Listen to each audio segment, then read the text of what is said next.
Mandvi riverfront ખાતે યોજાયેલ શ્રીમદ ભાગવત સપ્તાહ કથા નિમિત્તે સુપ્રસિદ્ધ ગાયક કલાકાર કીર્તિદાન ગઢવીનો ભવ્ય ડાયરો યોજાયો। માંડવી તાપી મૈયાના રમણીય રિવરફ્રન્ટ ખાતે તાપી વન ચેરિટેબલ ટ્રસ્ટ અને સાંસદ પ્રભુભાઈ વસાવાના પરિવારજનો દ્વારા યોજાયેલ શ્રીમદ ભાગવત સપ્તાહ કથામાં કથાકાર મેહુલભાઈ જાની બાપુ દ્વારા વ્યાસપીઠ પરથી જણાવ્યું હતું, ભાગવત એ જ કૃષ્ણ છે અને કૃષ્ણ એ જ ભાગવત છે।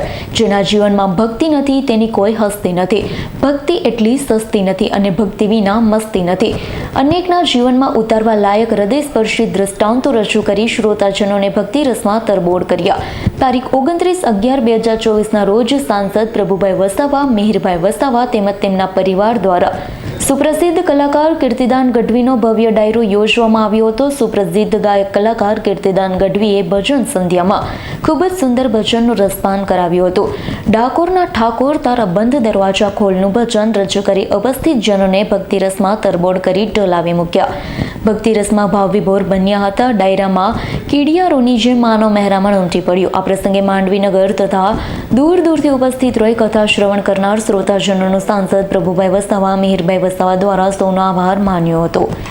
જય શ્રી કૃષ્ણ, રાધે રાધે। હું આંતરરાષ્ટ્રીય કથાકાર શ્રી મેહુલભાઈ જાની, ખેરગામવાળા, આજે માંડવી ગામની પાવન ધરા પર તાપી મૈયાના તટ પર બેસી અને શ્રીમદ ભાગવત કથાનો આજે વિરામનો દિવસ છે। આવતીકાલે વિષ્ણુ યજ્ઞ છે, પણ ભાગવત એ જ કૃષ્ણ છે અને કૃષ્ણ એ જ ભાગવત છે એ વ્યાસપીઠ પરથી વક્તા તો ઉચ્ચારણ કરે છે, પરંતુ માંડવીના ભક્તો, માંડવીના સમસ્ત શ્રદ્ધાળુ ભાઈઓ બહેનો એ કથામાં ખૂબ આનંદથી શ્રવણ કરી અને સાબિત કરી બતાવ્યું છે।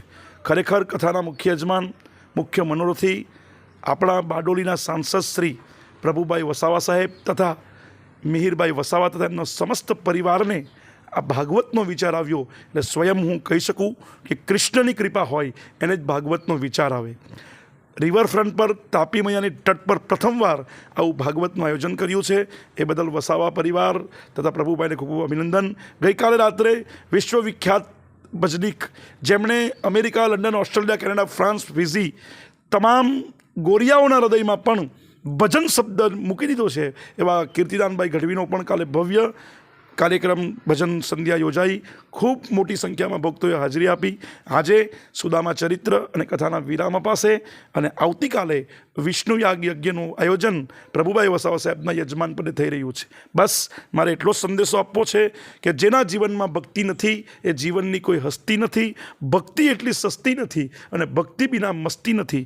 ખરેખર આ પ્રભુભાઈ વસાવા સાહેબે સાબિત કરી બતાવ્યું છે કે એક રાજકીય આગેવાન હોવા છતાં પણ ધાર્મિકતા એમની રગે રગમાં વસે છે। એ બદલ સમસ્ત માંડવીના ભક્તજનો તથા સમસ્ત માંડવી ગામ પરિવાર તથા સમસ્ત કથામાં ઉપસ્થિત થયેલા સર્વ શ્રોતાજનોને મારો ભગવાન કૃષ્ણ ખૂબ ખુશ રાખે એવા આશીર્વાદ। અને પત્રકાર મિત્રો જ્યાં કૃષ્ણ કથા વિશ્વ સુધી પહોંચાડી રહ્યા છે એવા પત્રકારોને પણ મારો ભગવાન ખૂબ સુખી રાખે એવા ખૂબ ખૂબ આશીર્વાદ। જય સિયારામ, રાધે રાધે। જીતેન્દ્ર સોલંકીનો રિપોર્ટ, S9 ન્યૂઝ, માંડવી।